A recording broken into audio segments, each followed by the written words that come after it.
This is the X-Zone Broadcast Network, broadcasting worldwide on broadcast affiliates and satellite program providers, including CNN Broadcast Network, Sirius Satellite Network, Star Media, Good News Radio Network, Angel Broadcast Network, Wiki Broadcast Network, and WPBN TV. For more information on the X-Zone Broadcast Network, visit us at www.xzbn.net.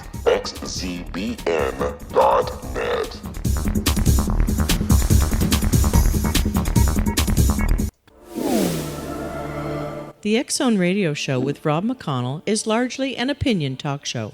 All opinions, comments, or statements of fact expressed by Rob McConnell's guests are strictly their own and are not to be construed as those of the X-Zone Radio Show or endorsed in any manner by Rob McConnell, Relmar McConnell Media Company, the X-Zone Broadcast Network, its affiliated networks, stations, employees, or advertisers.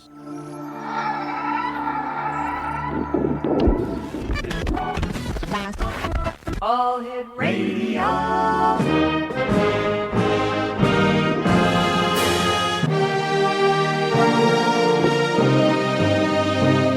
Welcome to the X-Zone, a place where fact is fiction and fiction is reality. Now, here's your host, Rob McConnell.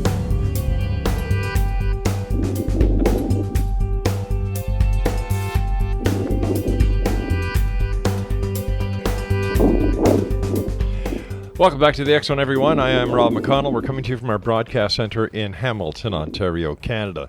My guest this hour is Richard Sennett, and anyone who has been doing any ghost research or ghost investigations over the years has heard of Richard or had the opportunity of listening to him speak, read his books, and much more. And Rich, welcome back to the X-Zone. Always great talking to you. Oh, it's great to be on again.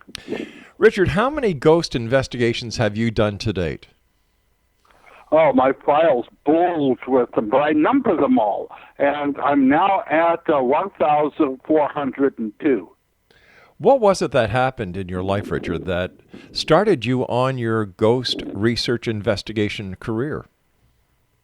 Well, I saw a ghost. I didn't believe in ghosts. I thought there was something just for the fight papers or comic books or Casper, the Friendly Ghost or something like that. Mm-hmm. But I was doing archaeology. I'm trained as an archaeologist and historian, and I was at one of the old Spanish missions here in California doing a dig with a team of archaeologists from Cal Poly, San Luis Obispo.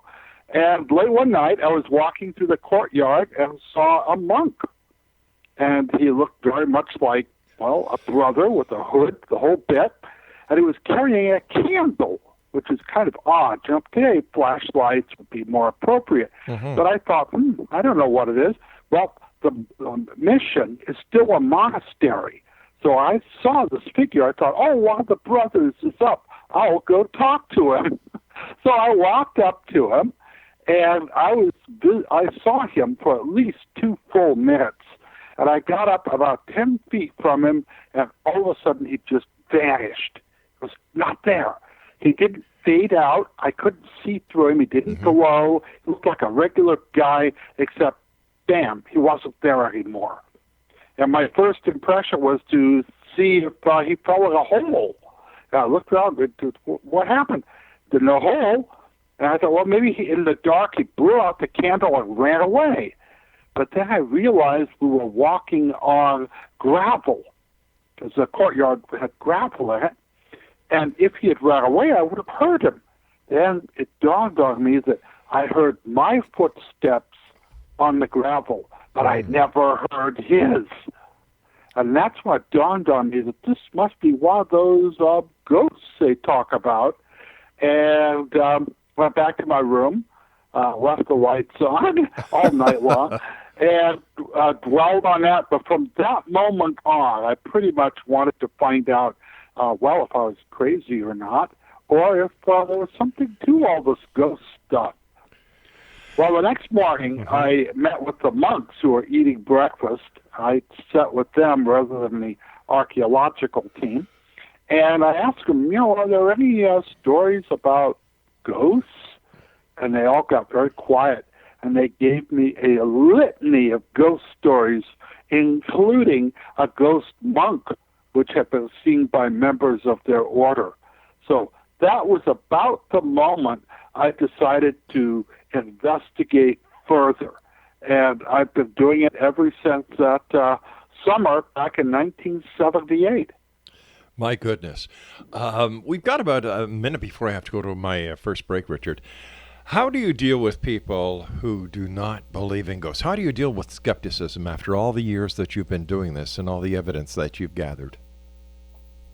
Well, seeing is believing. I mean, if I hadn't seen that ghost with my own eyes under those circumstances, I probably wouldn't believe either. So I can understand people's skepticism. But I do think if you look at the literature, all of the people throughout history, we're talking thousands of years from the very dawn of the written word, they've seen ghosts over and over again, not just in Western culture, but throughout the world. That literature alone commands some respect. I agree with you. Richard, please stand by. Always great talking to you. Exo Nation, Richard Sennett is our special guest of this hour, and if you'd like to get more information about Richard, visit his website at richardsennett.ghosthunter.com. This is the X Zone. I am Rob McConnell, and Richard and I will be back talking about ghosts this hour here in the X Zone from our broadcast center in Hamilton, Ontario, Canada. Don't go away.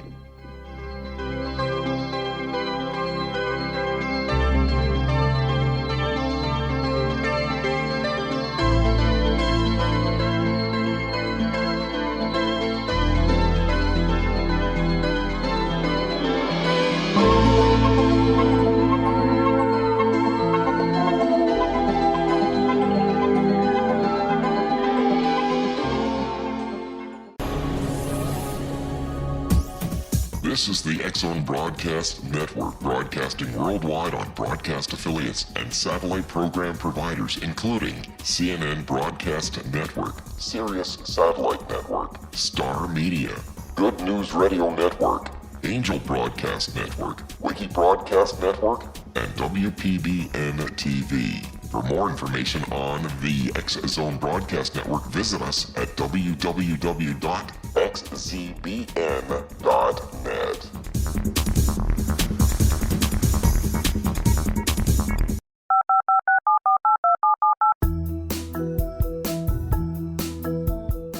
Did you know that when you're on the road with limited data or Wi-Fi, you can still listen to the X-Zone Radio Show with Rob McConnell, The Science of Magic with Gwilda Wiyaka, X-1, Dimension X, Space Patrol, and every minute of the X-Zone Broadcast Network by calling 213-401-0080, courtesy of Audio Now. No smartphone, app, or internet needed. It saves your data plan and it's free if you have unlimited minutes. Call 213-401-0080 to listen on any phone, anytime, anywhere. Remember 213-401-0080 for the best of the paranormal, parapsychology, and sci-fi radio programming anywhere, 24/7, 365.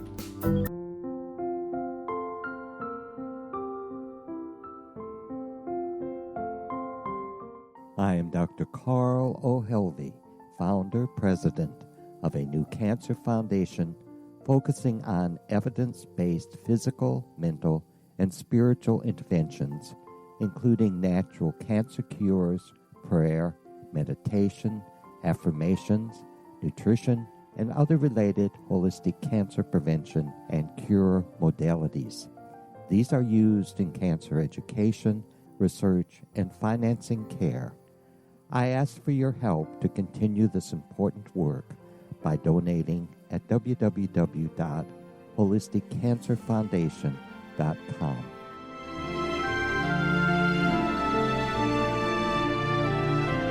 Hello, I'm Pete Marsh. With my daughter Justina, we will be presenting the new radio show, Too Good to Be True. If something seems too good to be true, it usually is. But with the help of Justina's amazing gifts, we're going to gain insight into questions that don't yet have complete answers. Have you wondered who built Stonehenge and for what reason? Why are crop circles found in the same region as Stonehenge and elsewhere? Are crop circles a hoax, or are they created with technologies that we have little knowledge of? Who built the pyramids in Egypt and also in other countries? How and why were they built? Was the Titanic switched with the Britannic as part of a gigantic insurance fraud, or for more insidious reasons? What caused the Tunguska event when trees were flattened over an 800 square mile area in Siberia? Will the new insights be too good to be true? Well, that will depend on what you are prepared to believe. Please join us as we start on this journey together. For more information on Too Good to Be True, visit www.xzbn.net. Little children aren't the only ones afraid of the dark. Millions of soldiers return from war zones with PTSD, anger, frustration, fear, and loneliness, much of which surfaces during the darkness of the night. You have the chance to change the lives of these American heroes. Songs and Stories for Soldiers.us provides free MP3 players for these men and women. With a list of 3 million songs in 16 different styles, 100,000 audiobooks, and 30,000 old-time radio programs, every veteran can find something to soothe and comfort them at no cost. All our players contain an 8-hour audio program designed to help veterans fall asleep. With 1,500 plus vets now participating, it's our goal to deliver 10,000 audio players this year. Go to our website at songsandstoriesforsoldiers.us. Help us help a veteran make it through the night.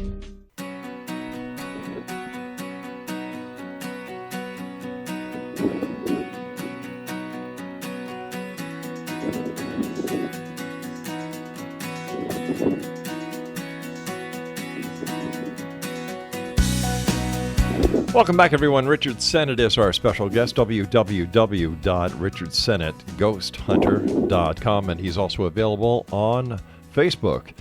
Now, Richard, before we went to the break, we were discussing your very first sighting that, I guess we can say propelled you into what you're doing today.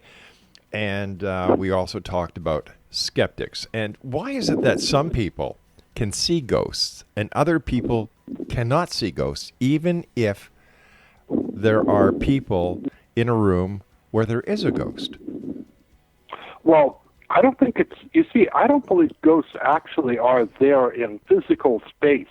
That we're seeing them with some sort of psychic ability. And I think some people just don't have that particular gift. I find that people who are creative, artists, for instance, they tend to be far more able to see or determine what is a psychic event. Not everyone has that gift. And if you don't have it, you could believe that those people must be crazy. How could they possibly say there's a ghost in this house? I don't see a thing. I don't feel a thing. They're just nuts or corrupt or perhaps charlatans or who knows what. So I understand it. I think it's a natural ability. But I also believe that everyone, under the right circumstances, the right atmospheric, the right opinionated circumstances, can see a ghost. I think that it is something that most Americans, most people in the world can do. It's just has to do with being receptive to what's out there. Over the years that you've been investigating ghosts, Richard, where has been your most memorable investigation? Two come to mind. The one were at the most haunted house in the whole world, and that is the Tower of London in London, England. That 900-year-old castle, which is known torture, murder, death, you name it. It is reported to be the most haunted site. So when I went to England, that's the first place I wanted to go. And through some connections, I managed to get my wife and I were able to actually go into the tower an hour before they opened to the public. And got to tour the whole place. Of course, we had a couple of beefeaters watching us, but it lived up to its reputation. That place really is haunted. We even saw a figure in the chapel of the White Tower right there. So it was definitely a truly haunted place. The second best place would be Rose Hall in Montego Bay, Jamaica. And we were in that huge restored mansion that this lady had killed her lovers and had been this awful witch of a woman, including many of her black slaves. She was I felt something. My wife, whom I kept in the dark about Ann Palmer, the witch, she felt something and picked up the various activities there. I felt something as well. Something pulled the hat right off of my head. And our tour guide, a black woman, said, the ghost, she must like you. She wants you for her new husband. I said, I'm sorry, I'm already married. But I asked her, well, what about the ghost? You work here. I says, she doesn't come out till 5 o'clock. I says, well, how do you handle that? It says, we leave at 4:30. Oh, my goodness.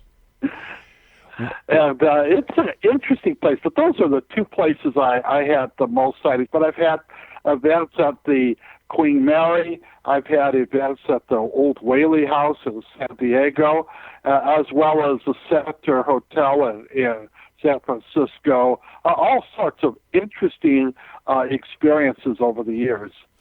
Why do ghosts remain? Why don't they just leave, go to the light, and continue into the afterlife? Good question. I wish I had an answer for you.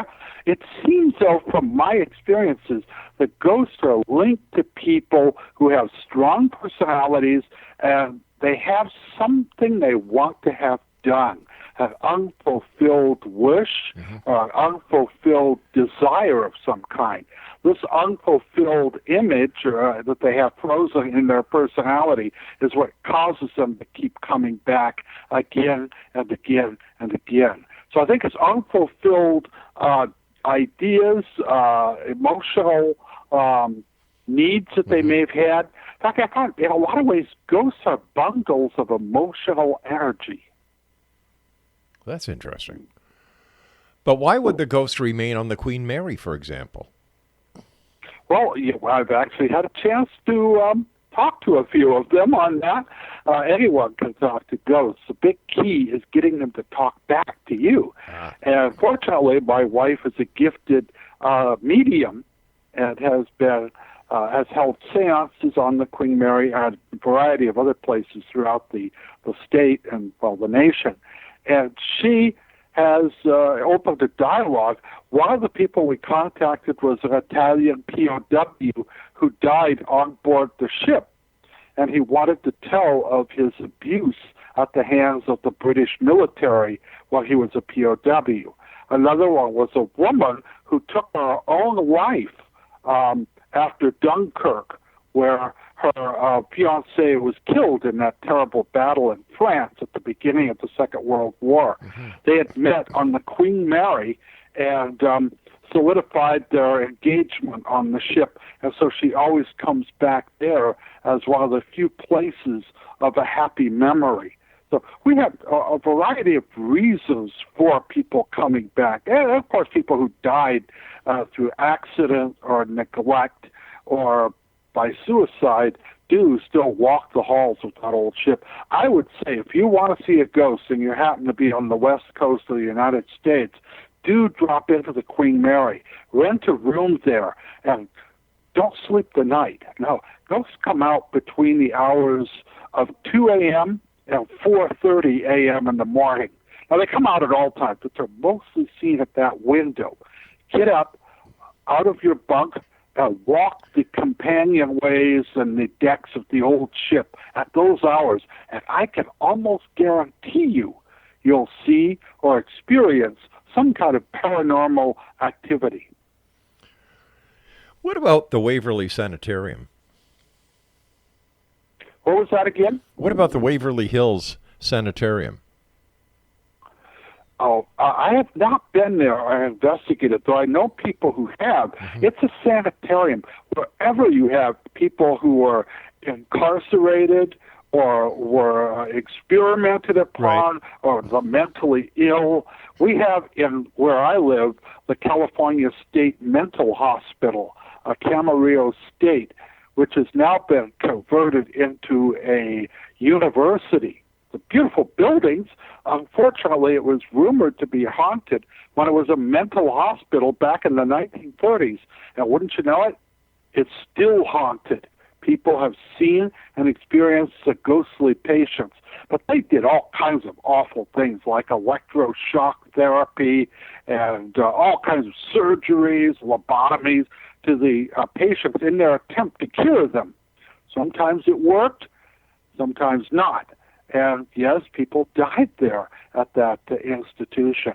And of course, that kind of a scar, a psychic scar, has left something behind, which people see as ghosts. And the students all tell of ghosts. Some of the girls who are at the dormitory there refuse to go out at night by themselves for fear of encountering a ghost. I've talked to several people who have seen a ghost woman in the men's bathroom of the main building.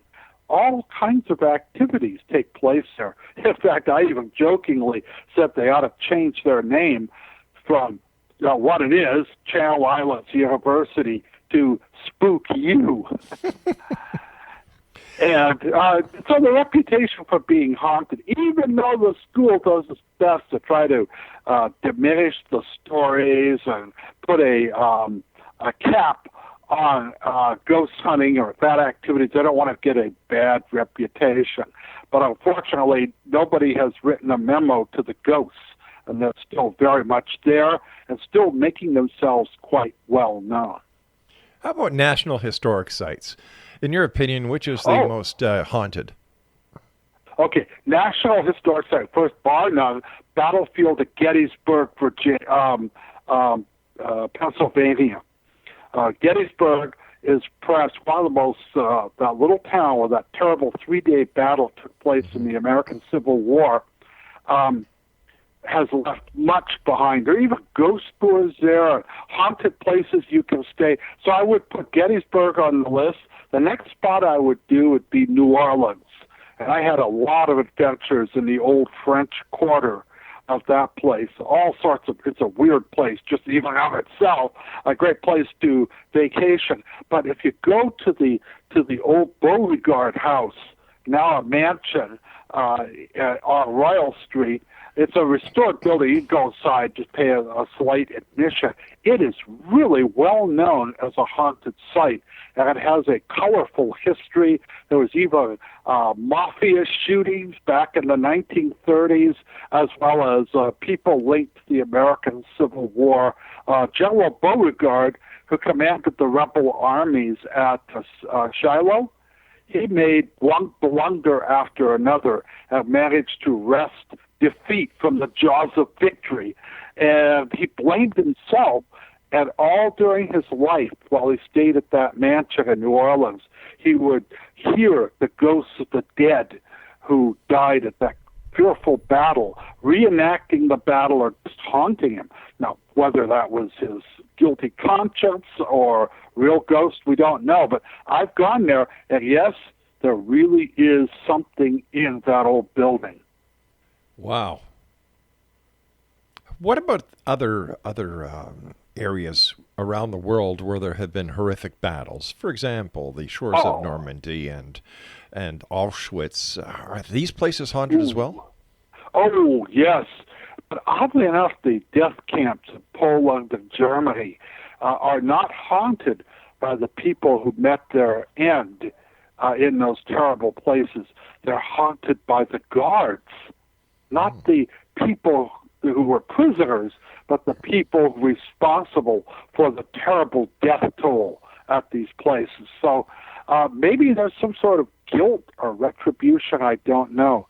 Many of the battlefields, in fact, one of the first ghost stories we have is at the battlefield of Marathon in Greece, where the Athenian Greeks fought off the Persians at the first great battle of the Persian War.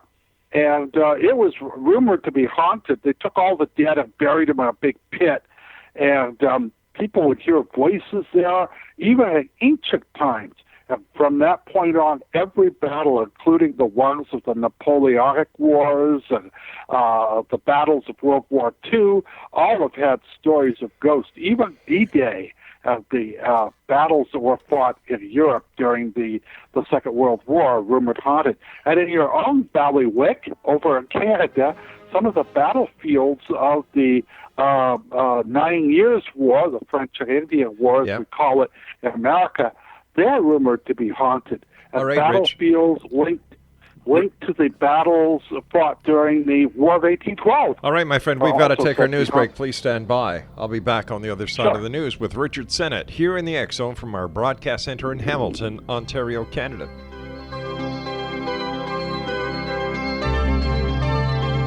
About half that.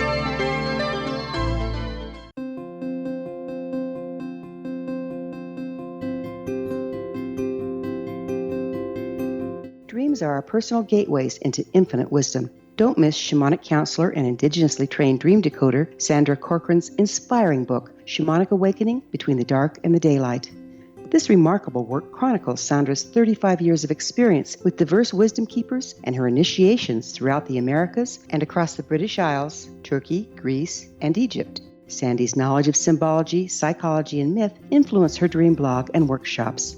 Sandy offers private tarot readings, international journeys, a meditative CD, as well as her book, Shamanic Awakening, to encourage you as you navigate this earth walk, creating a deeper connection to yourself and all that is. Find this and more at Sandy's website, starwalkervisions.com.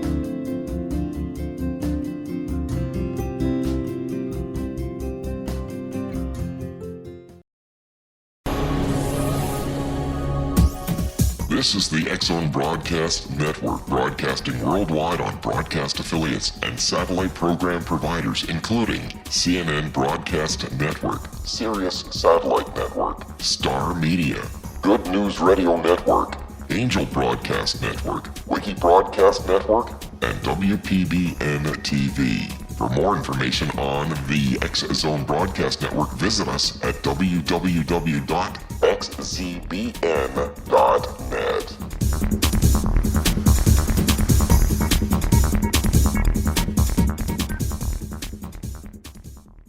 How would you like to be able to read other people's minds? Well, the next best thing is here. When you know how to read a person's name, you know how the person thinks, feels, and behaves. Each letter in our name holds a key to unlock our true essence. Our name contains both our gifts and challenges in this lifetime.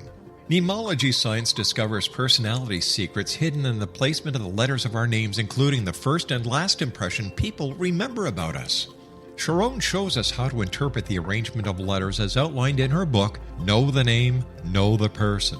Sharon Lynn Wyeth created mnemology science after 18 years of research and testing her theories, and has supported thousands of people around the world in understanding themselves and others better. You'll enjoy Sharon's unique teachings as she shares her system to learn the gifts behind your given birth name. Even if you don't like your birth name, there are jewels in this book. If you're thinking of changing your name, ready to name your child, or wanting to get along better with others, this is the book for you.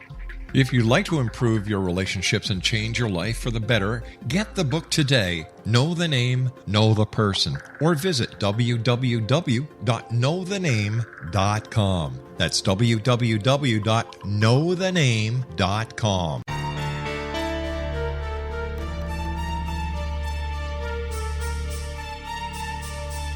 Hello, I'm Justina Marsh, and with my dad Pete, we are going to present a new show called Too Good to Be True. Together, we are aiming to discover more truths about this world and beyond. Do you have unanswered questions about the world?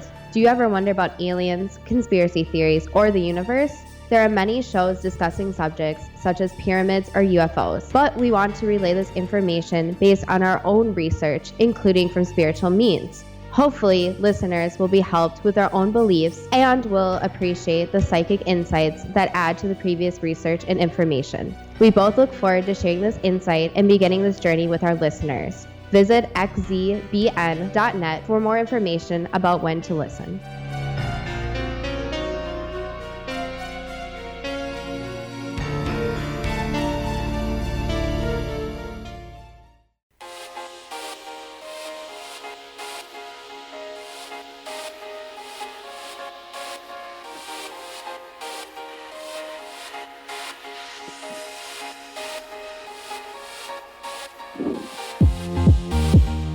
www.richardsennett.ghosthunter.com is the website for my very special guest, a good friend of the X-Zone, the one and only Richard Sennett. And Richard, it's always great talking to you.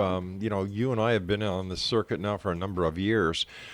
Have you seen any advances in the investigative techniques when it comes to ghost hunting?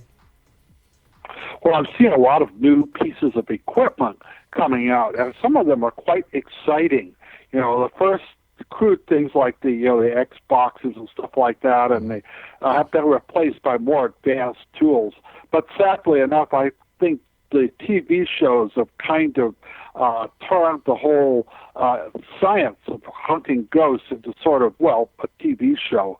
You see lots of things going very negative now. Yeah. Everything's about demons and evil spirits and stuff like that.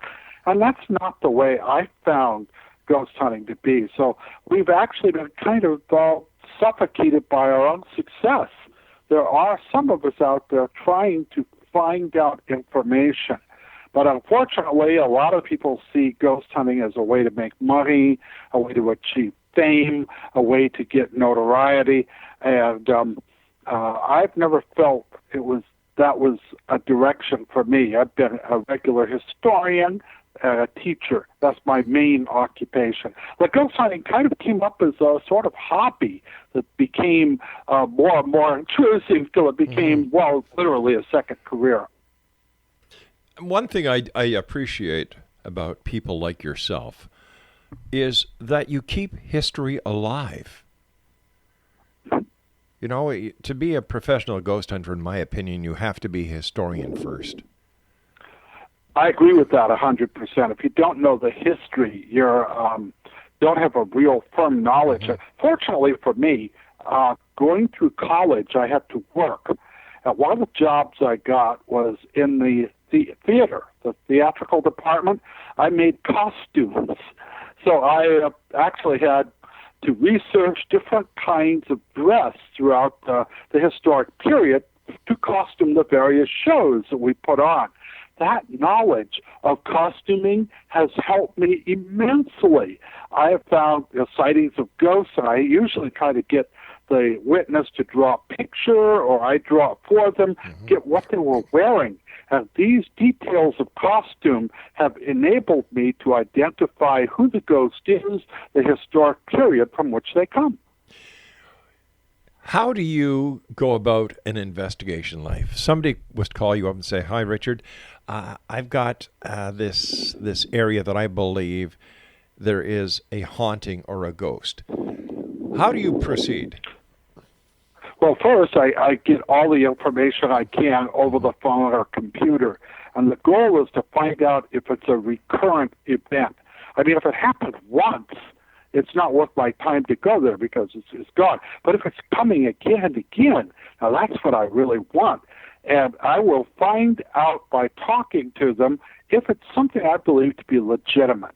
If it is legitimate, I will organize a team.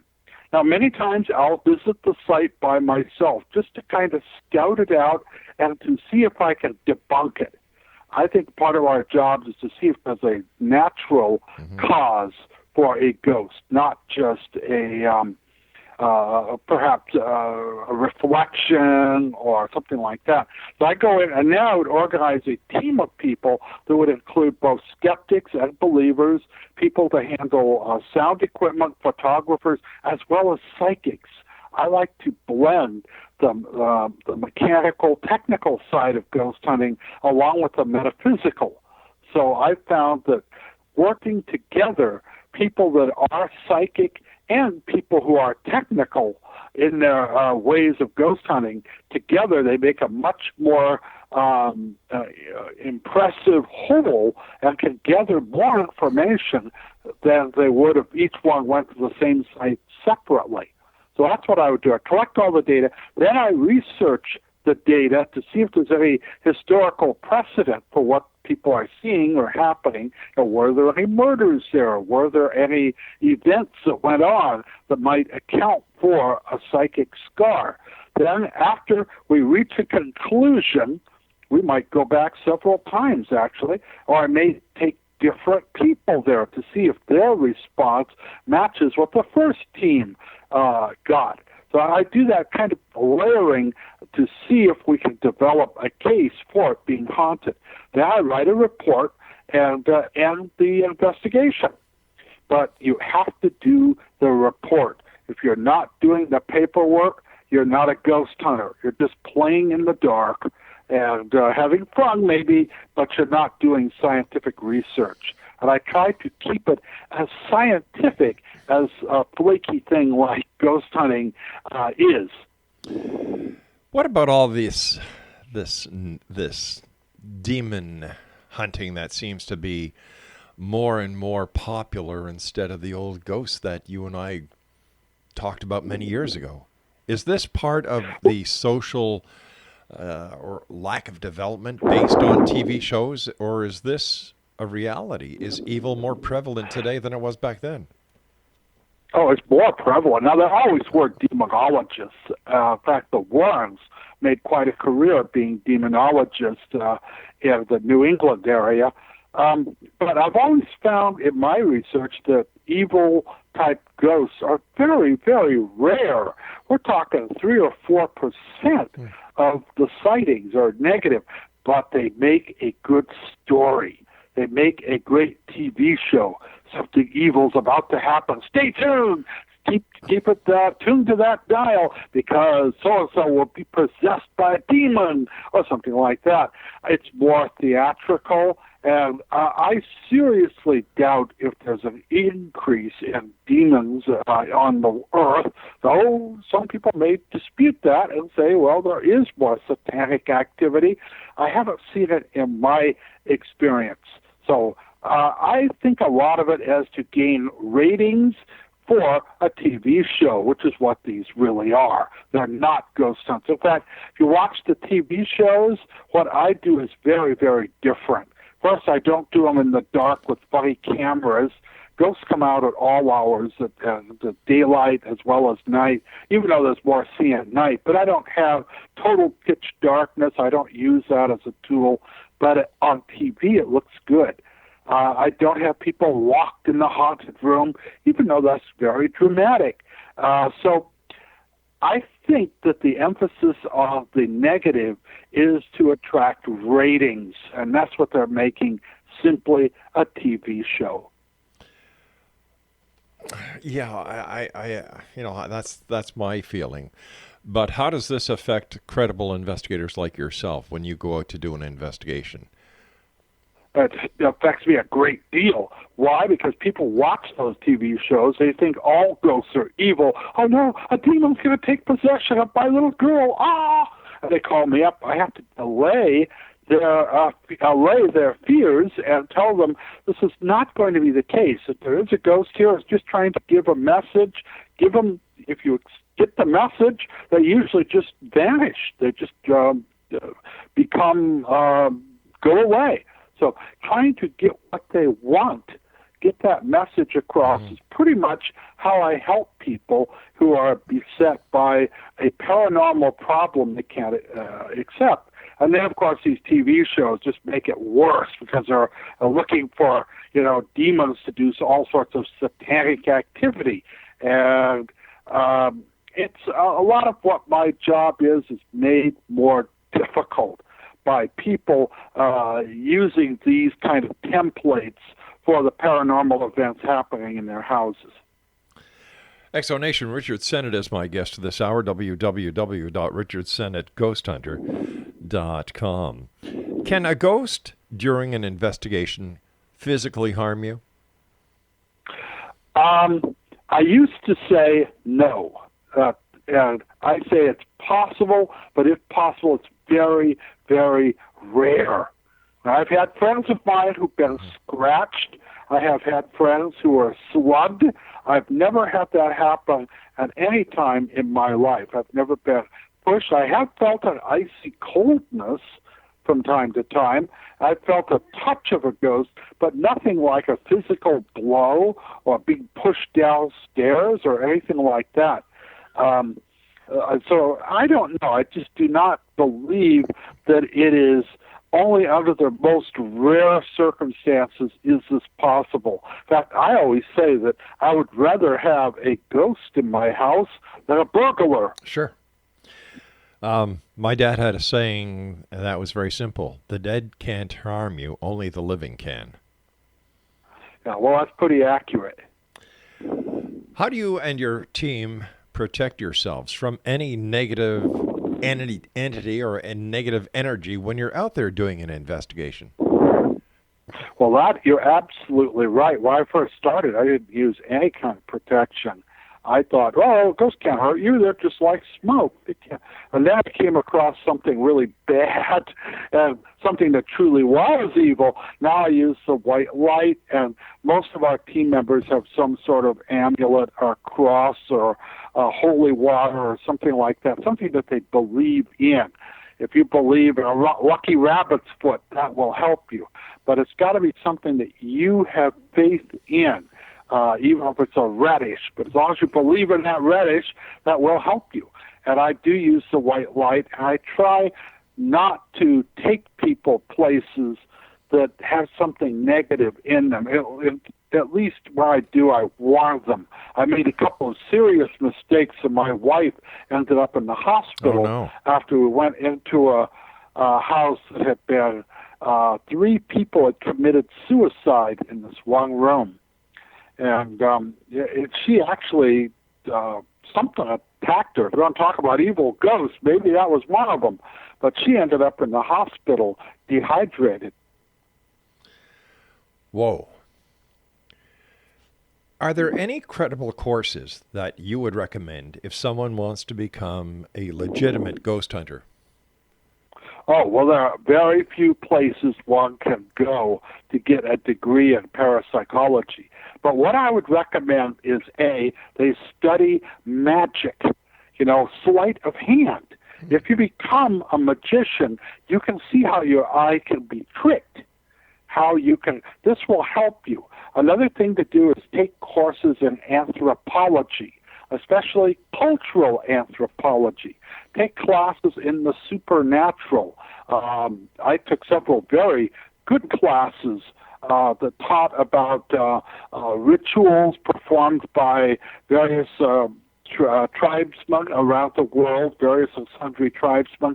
Learn those rituals. They'll give you a good understanding. Also, it's good to study religion.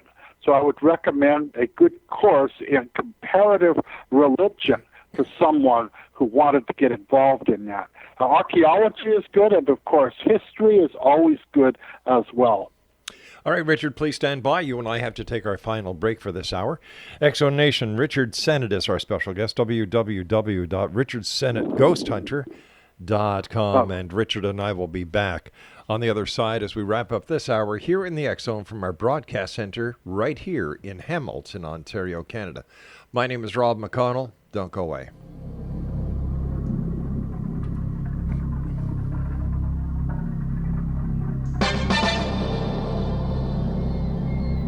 I'm almost done.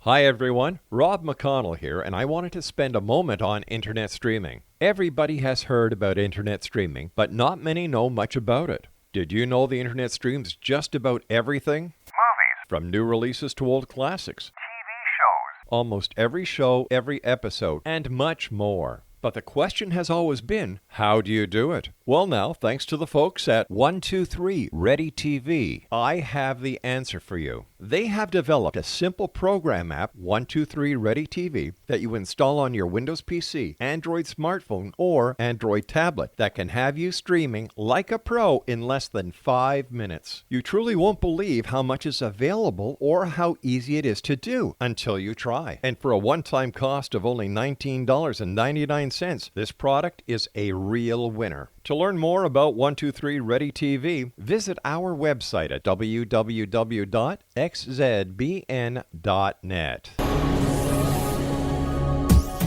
This is the X-Zone Broadcast Network, broadcasting worldwide on broadcast affiliates and satellite program providers, including CNN Broadcast Network, Sirius Satellite Network, Star Media, Good News Radio Network, Angel Broadcast Network, Wiki Broadcast Network, and WPBN TV. For more information on the X-Zone Broadcast Network, visit us at www.xzbn.net.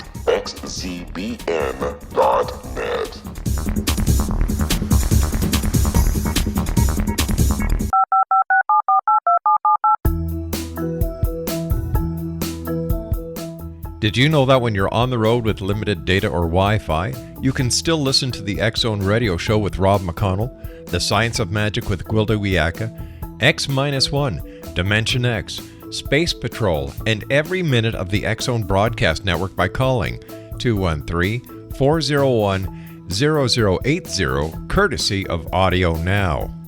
No smartphone, app, or internet needed. It saves your data plan, and it's free if you have unlimited minutes. Call 213-401-0080 to listen on any phone, anytime, anywhere.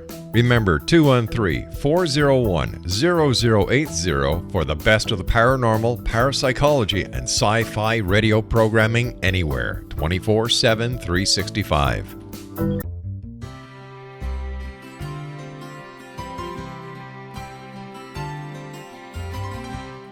True healing must address 4 levels: physical, emotional, mental, and spiritual, for us to live joyful and productive lives.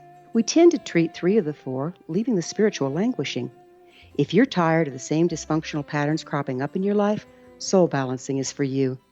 Trixie Phelps, owner and founder of Soul Balancing, is a naturally gifted energy healer trained in numerous esoteric forms, including shamanism.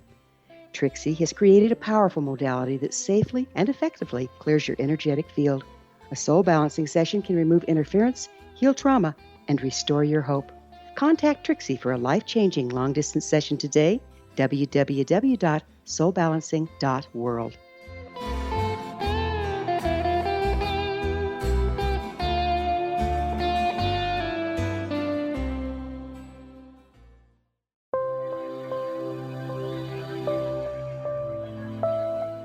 There's a legend shared by many indigenous cultures of a time when the nations were cast to the 4 corners of the world. Each nation was given a body of sacred knowledge that held a different portion of the truth to preserve. True reality could not be known until all the nations reunited, combining the information. If a single one was missing, the world could not be reborn and darkness would prevail. The Science of Magic Radio is dedicated to reuniting the sacred knowledge. With the understanding, none of us has all the answers, but together we can open new perceptions and possibilities. Through our combined vision, the world can be reborn into a place where darkness no longer prevails. Join me, Gwilda Wiyaka, and the Science of Magic daily on the X-Zone Broadcast Network, xzbn.net, or visit us at thescienceofmagic.net.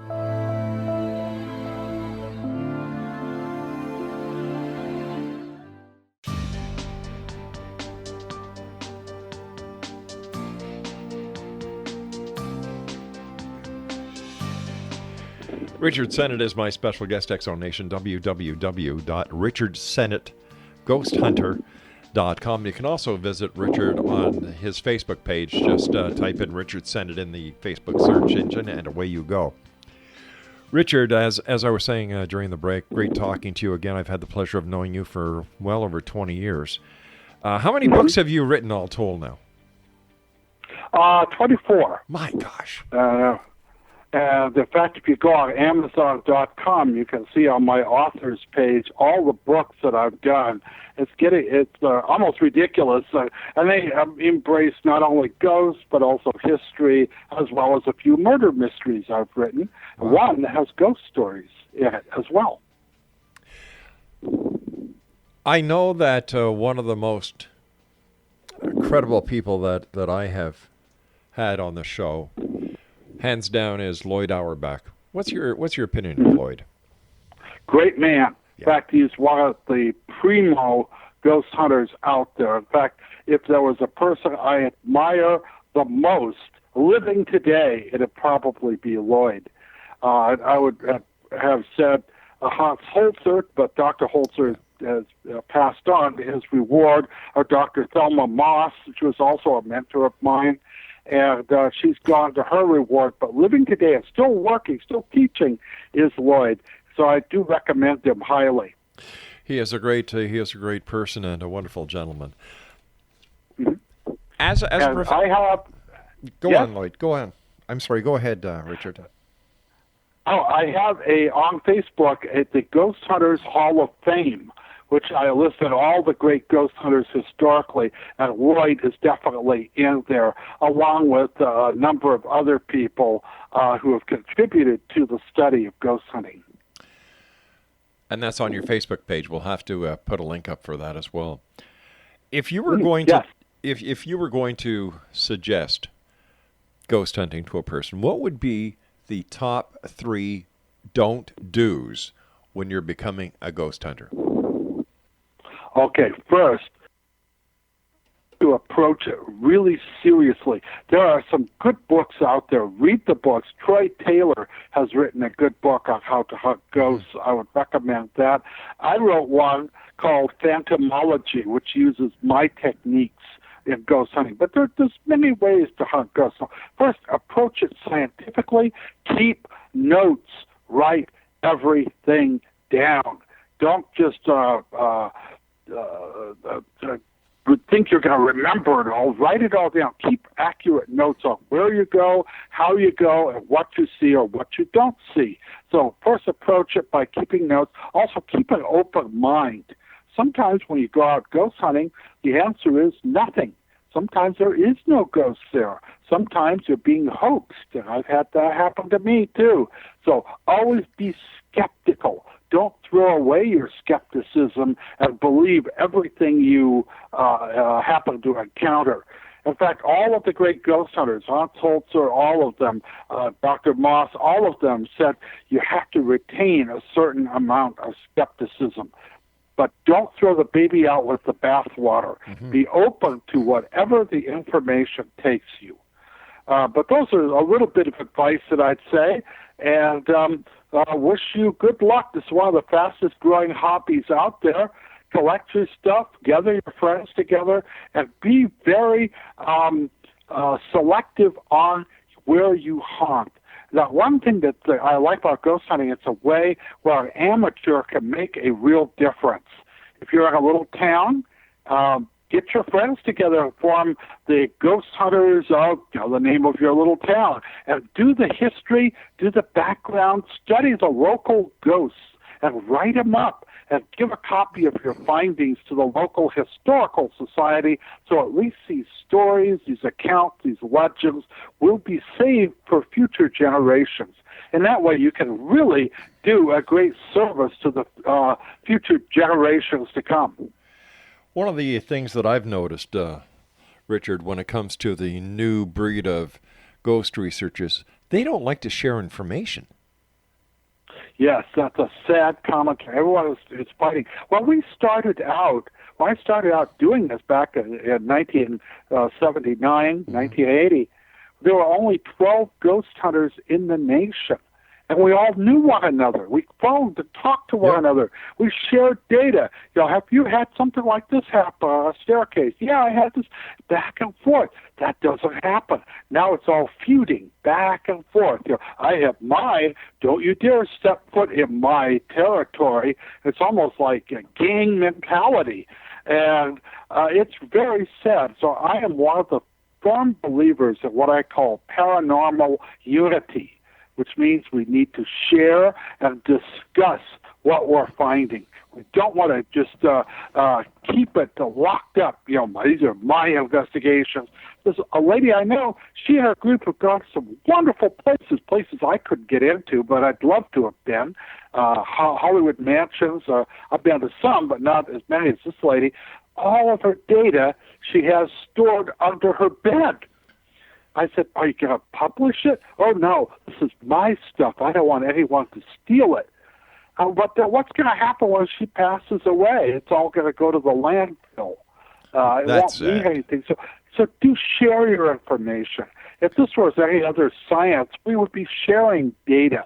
And wouldn't it be terrible if the guy found the cure for penicillin and then didn't tell anyone because this is my finding. No, I don't want to share it.